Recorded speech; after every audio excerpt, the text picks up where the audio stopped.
morning. It's Saturday morning here in Paris, and I've gotten up and I've decided to repack my clothes for like the 20th time, and I'll tell you why.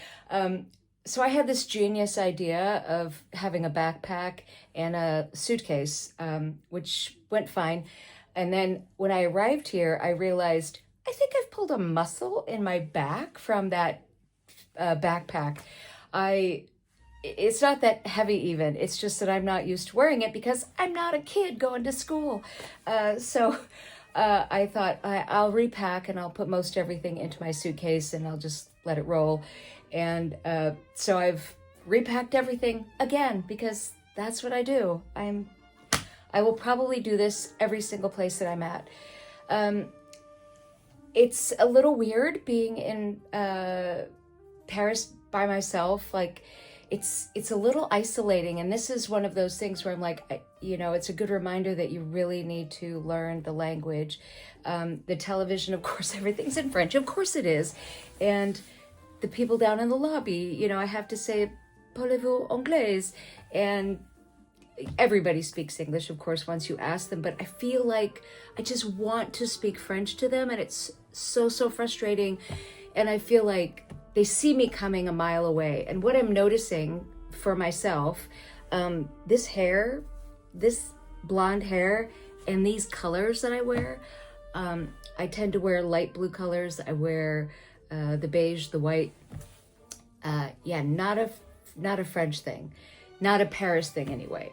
Everybody is wearing darker clothes. Like I started to notice it yesterday that everybody's wearing darker clothes. Everybody, of course, is all bundled up because they thought it was cold yesterday. And I'm like, I only have my one little sweater on.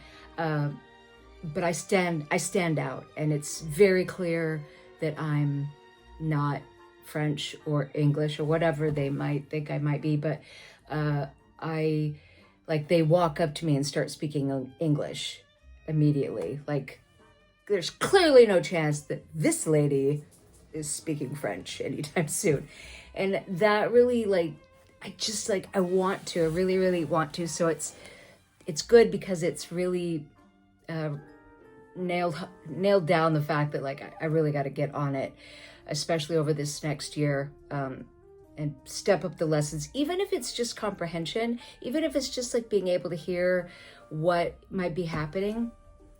So that's been a good lesson. And anybody out there, it's very isolating to be in another country where you don't speak the language. And I just have such compassion for immigrants who go to America, England, wherever they may be going, where they're coming into our country and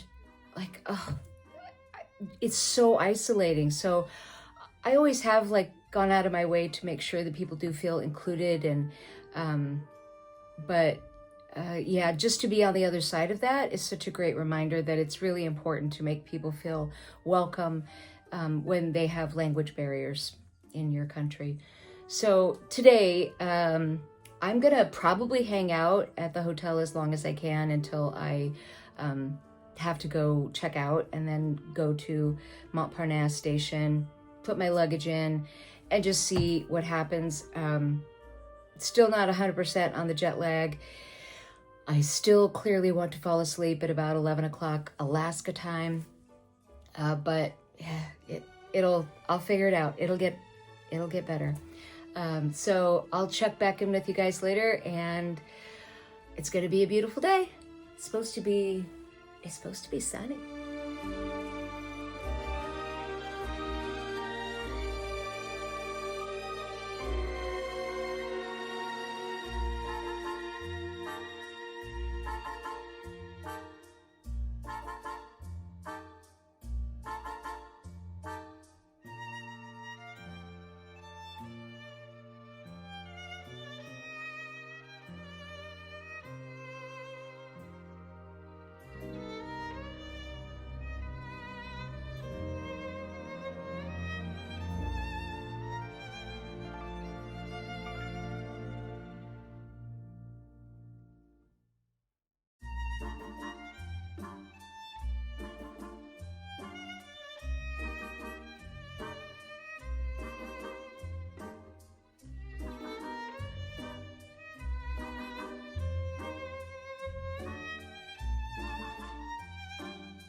Okay, I have a hilarious story for you.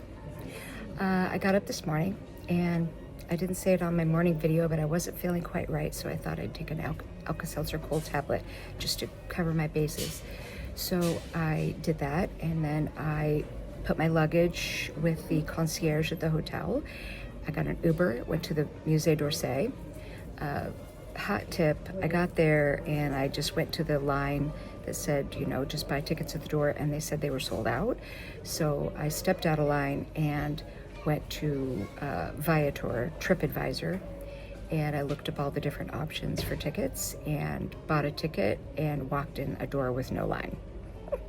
So always look at TripAdvisor for last minute tickets. Absolutely incredible. You've seen some of the pictures there. Anyway, while I'm there, I continue to feel weird, not good. And about an hour and a half, 2 hours into the whole museum experience, I am now feeling like I might start hallucinating. I feel like I am gonna pass out. I am cold and clammy, like my skin is wet but cold. And I start to think, like, have I eaten something that's poisoned me? Like, what is going on? And I started to circle back in my head and realized that the last time I'd had a cup of coffee was in Seattle with my friend Bonnie. So, yeah, I had not had coffee since I got here. They have the little sachets in the room that you can make your own coffee, but they don't have creamer. And I basically just use coffee as a vessel to get creamer. So I had not had coffee in a long time, and I was feeling very sick. I was very cold and clammy. And I am the mother of a girl who we have learned that while traveling, we have to go to a store, we get coffee in bottles. In the morning, we crack her door open, we roll in a bottle of coffee, we shut the door, and then we just wait for her to come out. I drink coffee every single day, but when it's not available to you in your usual way, which is like a gigantic, obnoxious Alaskan-sized coffee cup with my creamer in it, I just don't drink it. And yeah, so I hadn't had any coffee. So I ordered myself a €5 cup of cafe au lait. Was it worth €5? No, it was worth €10 because I had to go back and get a second one. And by the time I left Musée D'Orsey, I was feeling like a human again. So note to self, drink coffee in the morning. Don't mess up your routine. So I've had a couple of cups of coffee now. I am now at Montparnasse. I'm kind of sitting in a corner waiting for my train. My train is not for another couple of hours. That's fine. I don't mind waiting. Anyway, just great lessons. And no wonder I could not get my ass out of bed.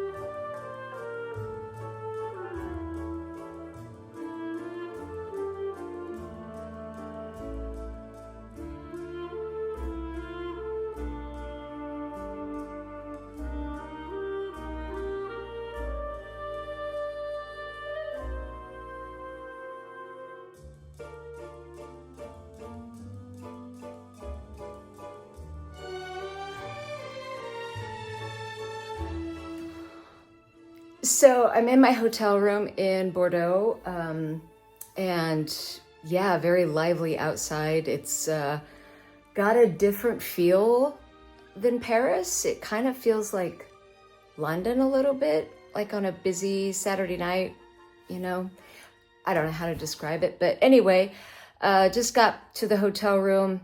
Again, I keep blowing into town late at night. But I might go out and see if I can grab a bite to eat really quickly. And I will catch you bright and early tomorrow morning. And I think I'm going to try to go to the wine museum if it's open tomorrow. All right, that's all for today. Bonsoir from Bordeaux.